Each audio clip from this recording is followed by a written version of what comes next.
Hello aspirants, welcome to anybody can learn GK. I am Anisha Garg. आज हम आपके लिए लेके आ रहे हैं बैंकिंग एंड फाइनेंशियल अवेयरनेस का टॉपिक मनी मार्केट को, उसके साथ कुछ रिपीटेड एमसीक्यूज। स्टूडेंट्स, ये टॉपिक हर एग्जाम के लिए इम्पोर्टेंट है, चाहे वो बैंक का हो, एसएससी का हो, इंश्योरेंस का हो या कोई भी स्टेट लेवल का एग्जाम हो। Let's start. स्टूडेंट्स, इंडिया में दो तरह की फाइनेंशियल मार्केट है, that is money market and capital market. जो मनी मार्केट है उसका रेगुलेटर है आरबीआई और कैपिटल मार्केट का है सेबी। स्टूडेंट्स, आज हम मनी मार्केट को डिटेल में स्टडी करेंगे। पहले हम एक एमसीक्यू से स्टार्ट करते हैं। विच market is associated with the short term financial asset that are close substitute of a money। Question में पूछ रहा है ऐसी कौन सी मार्केट है जो शॉर्ट टर्म फाइनेंशियल एसेट में डील करती है जो कि एक क्लोज सब्सिट्यूट है मनी का। Options are capital market, financial market, commodity market, money market. Answer is money market. अब हम मनी मार्केट को डिटेल में स्टडी करेंगे। मनी मार्केट है क्या? ये एक तरह की मार्केट है जहाँ पर शॉर्ट टर्म फाइनेंशियल एसेट की डीलिंग होती है, मतलब लैंडिंग और बोरिंग होती है इंस्ट्रूमेंट्स की, जिसकी मैच्योरिटी 1 साल तक की होती है।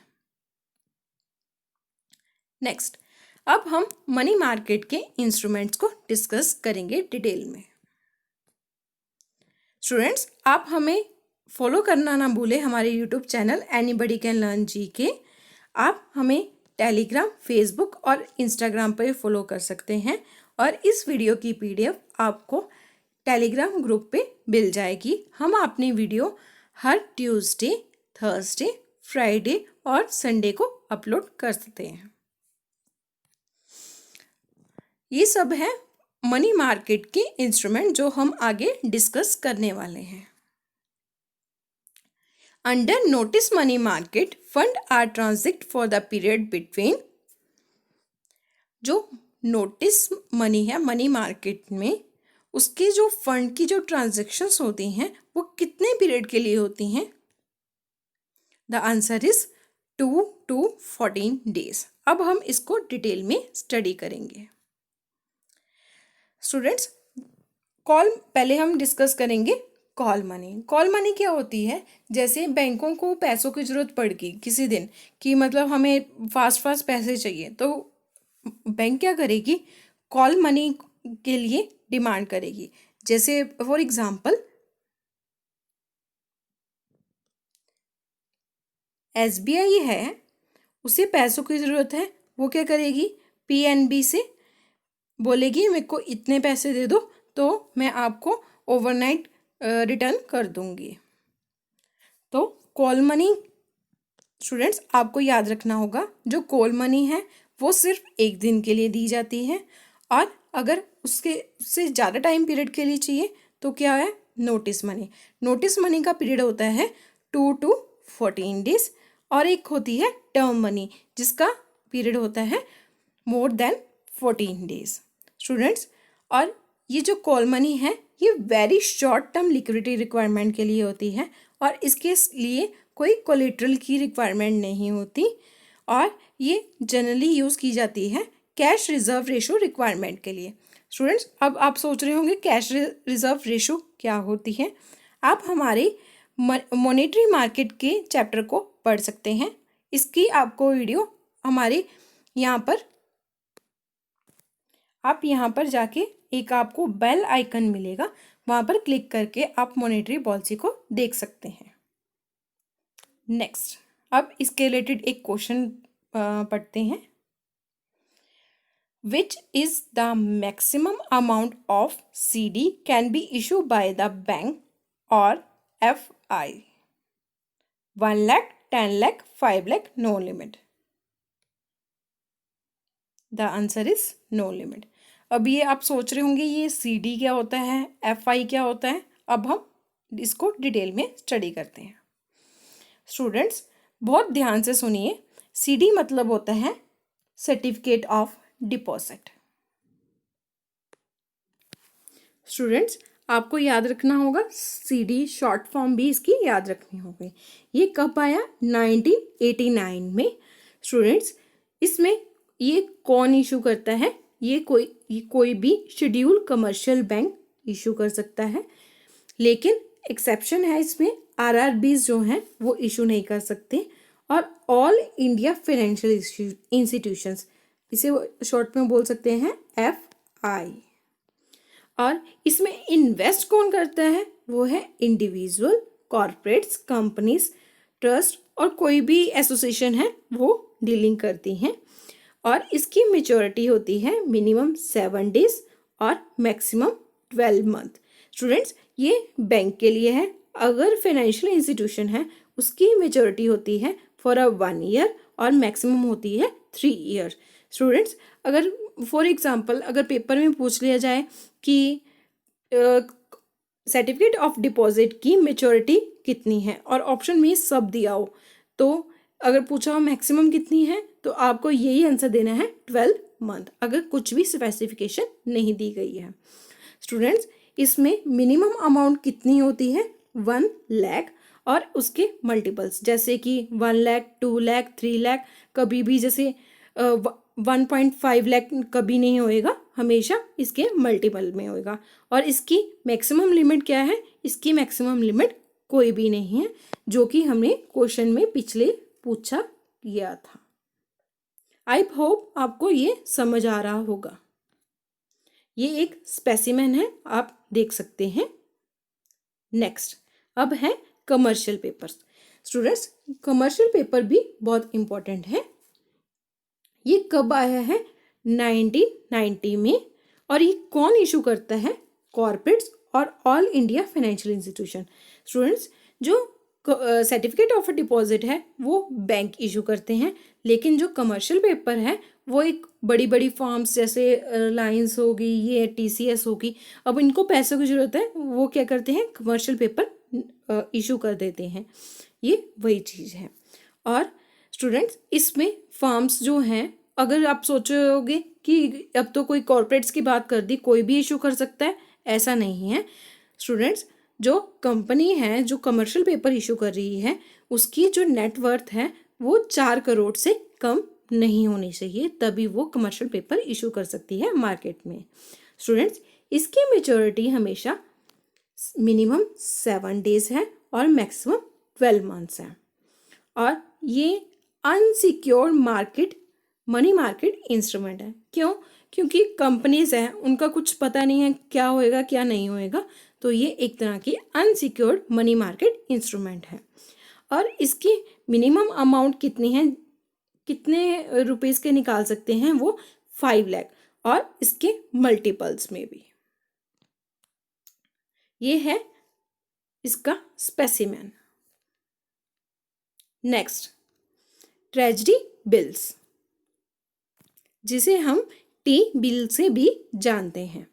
स्टूडेंट्स, ध्यान से सुनिएगा, जो ये ट्रेजरी बिल होते का क्या है, इसे कौन इशू करता है और ये कैसे कब इशू हुए थे?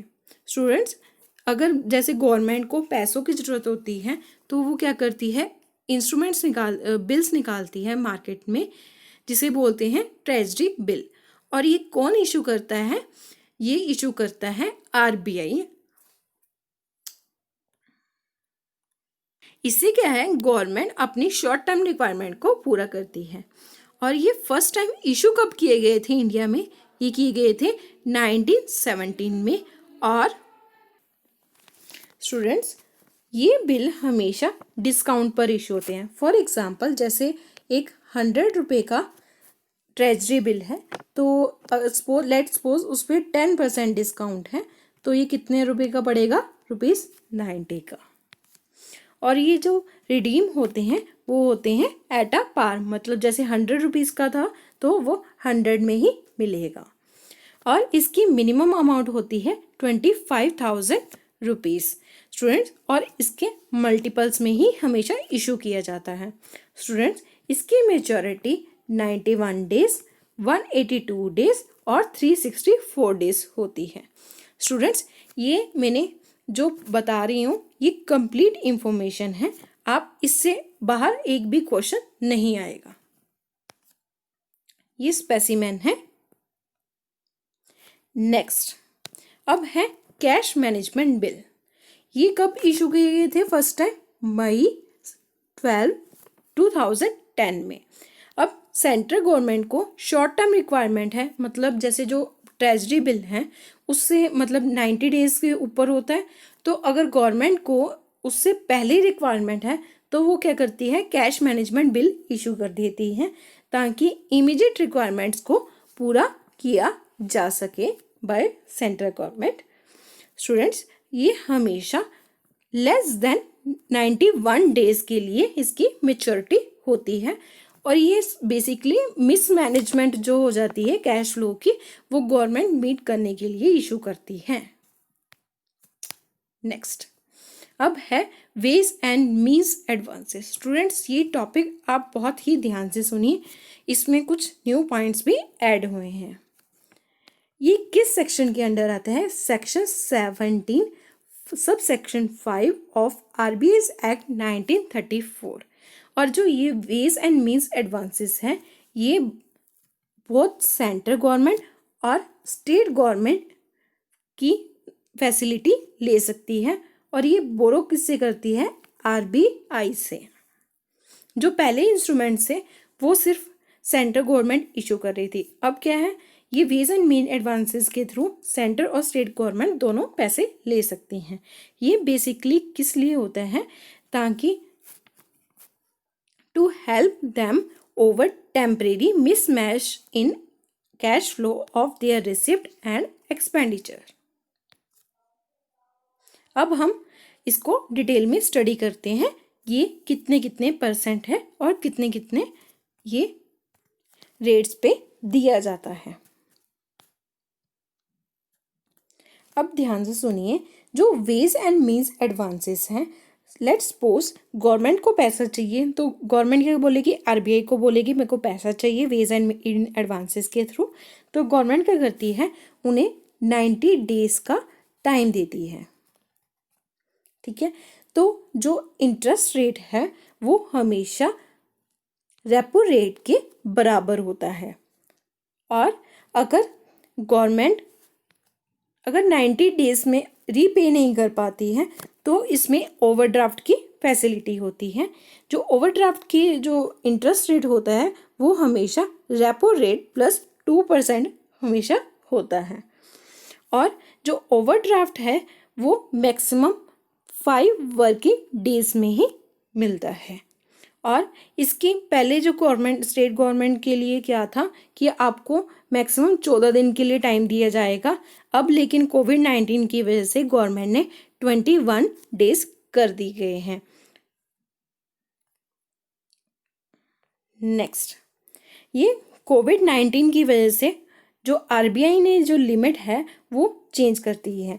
गवर्नमेंट पहले आरबीआई ने बोला था मार्च 31 को कि हम 1.2 ट्रिलियन कर दी गई है मेन एंड वेज एडवांसेस की लिमिट, लेकिन अब अप्रैल में उन्होंने 2 ट्रिलियन कर दी है और स्टेट जो है वो 60% हेल्प ले सकती हैं ताकि वो कोविड-19 की से फाइट कर सके। अब हम एमसीक्यू सेशन लगाएंगे जो भी हमने पढ़ा है। आई होप आप इन सभी क्वेश्चन का अब आंसर दे पाएंगे।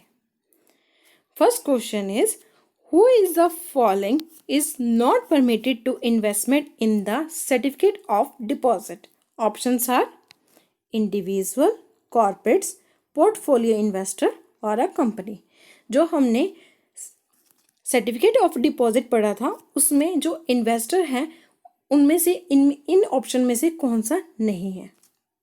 The answer is foreign portfolio investor. जो फॉरेन इन्वेस्टर हैं वो इसमें इन्वेस्ट नहीं कर सकते। Next, name the money market instrument which is a unsecured money market instrument in the form of promissory note. Students, question पूछा गया है मनी मार्केट का कौन सा इंस्ट्रूमेंट है जो कि अनसिक्योर्ड है। स्टूडेंट्स, ये बात पे ध्यान दीजिए कि अनसिक्योर्ड पूछा गया है। Options are call money, T bills, CMB, CMB की फुल फॉर्म बता सकता है कोई? That is cash management bill.